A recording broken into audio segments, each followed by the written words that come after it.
Ну вот на сегодняшний день, в общем-то, здесь, на нашем предприятии, перерабатывается практически большинство сырья, которое в Якутии растет, бегает, плавает. Это и рыба, и мясо, и дикорастущее сырье. Вот. И не только перерабатывается и поставляется на столы к нашим жителям республики, но и на сегодняшний день, в общем-то, определенные объемы уже поставляются в Москву, Московскую область, вот, отгружаются в Казахстан, вот, и, в общем-то, имеют возможность познакомиться с продукцией Якутии не только жители нашей республики, но и жители Российской Федерации, жители СНГ. Сертифицировано и выпускается более 30 наименований продукции. Вот.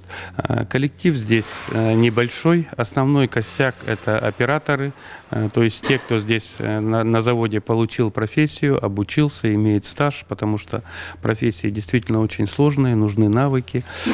Такой постоянный костяк – это где-то порядка 9-10 человек.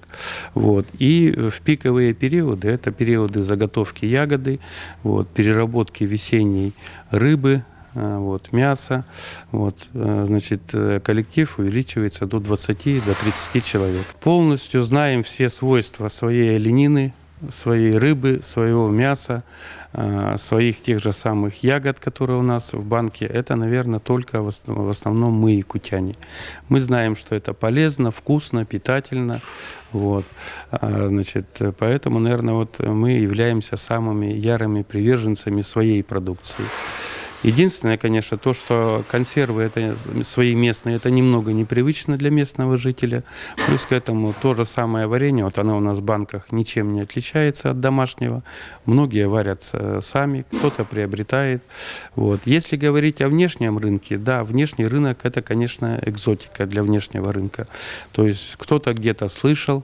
Вот. И мы очень рады, что на сегодняшний день вот у нас Якутия начинает уже понемногу ассоциироваться не только с алмазами, с золотом, с вечной мерзлотой, с мамонтом и с холодом, вот, но и с теми дарами, я буду называть их уникальными, потому что наше пищевое сырье действительно уникальное по своим свойствам, и начинает ассоциироваться с продуктами питания, которые поставляются из Якутии.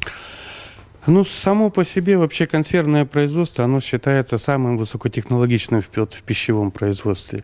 Поэтому, конечно, тут запустить его буквально быстро, ну, это невозможно. Во-первых, это строительство с нулевого цикла, отладка оборудования, вот, обучение персонала.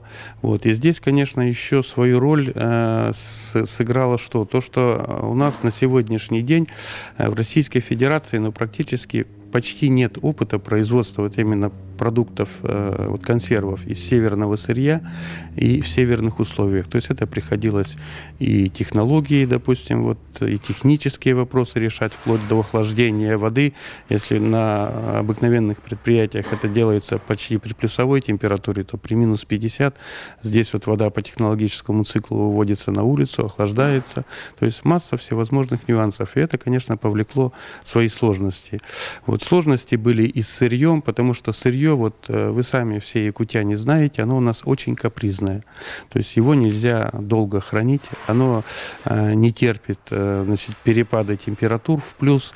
И отсюда вот как раз вот и задача вот нашего предприятия – это взять максимально свежее сырье, максимально быстро его переработать и доставить потребителю вот в максимально свежем виде, для того, чтобы оно не потеряло ни своих вкусовых, ни качественных характеристик.